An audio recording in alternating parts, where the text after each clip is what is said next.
కామారెడ్డి జిల్లా కేంద్రంలోని ప్రభుత్వ వైద్యశాలలో సదాశివనగర్ మండలం మల్లుపేట గ్రామానికి చెందిన బాలవ్వకు అత్యవసరంగా ఓ పాజిటివ్ రక్తం అవసరం కావడంతో వారికి కావాల్సిన రక్త నిల్వలు రక్తనిధి కేంద్రంలో లభించకపోవడంతో ఈ విషయాన్ని సదాశివనగర్ పోలీస్ స్టేషన్లో విధులు నిర్వహిస్తున్న జానకిరామ్కు తెలియజేయడంతో వెంటనే స్పందించి సకాలంలో రక్తాన్ని అందజేయడం జరిగిందని ఐవీఎఫ్ సేవాదళ్ రాష్ట్ర చైర్మన్ రెడ్ క్రాస్ జిల్లా సమన్వయకర్త డాక్టర్ బాలు తెలిపారు.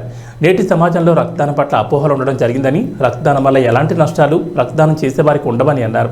రక్తదానానికి ముందుకొచ్చిన రక్తదాత జానకిరామ్కు ఐవీఎఫ్ జాతీయ working president Uppala Srinivas Gupta, red cross జిల్లా చైర్మన్ రాజన్నల తరపున అభినందనలు తెలిపారు. ఈ కార్యక్రమంలో కామారెడ్డి రక్తదాతల సమూహ ఉపాధ్యక్షుడు జమీన్, టెక్నీషియన్ నూర్ సింగ్లు పాల్గొన్నారు.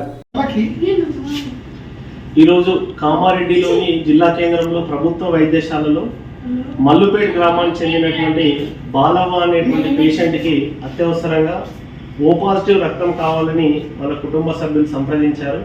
మరి వేసవి కాలము, మరి రక్త నిల్వలు లేకపోవడంతో పేషెంట్లు తీవ్రమైన ఇబ్బందులు ఎదుర్కొంటున్నారు. మరి ఈ విషయాన్ని మరి సదాశివనగర్ పోలీస్ స్టేషన్లో మరి సిఐ రైటర్గా విధులు నిర్వహిస్తున్నటువంటి కానిస్టేబుల్ మరి జానకిరామ్ మరి ముందుకు వచ్చి ఈరోజు రక్తదానం చేయడం జరిగింది. వీరికి ప్రత్యేకంగా Kamareddy blood donors organization, Indian red cross society ఆధ్వర్యంలో మరి ఐవీఎఫ్ ఆధ్వర్యంలో ప్రత్యేక ధన్యవాదాలు తెలియజేస్తున్నాము. రక్తదానము ప్రాణదానంతో సమానమే.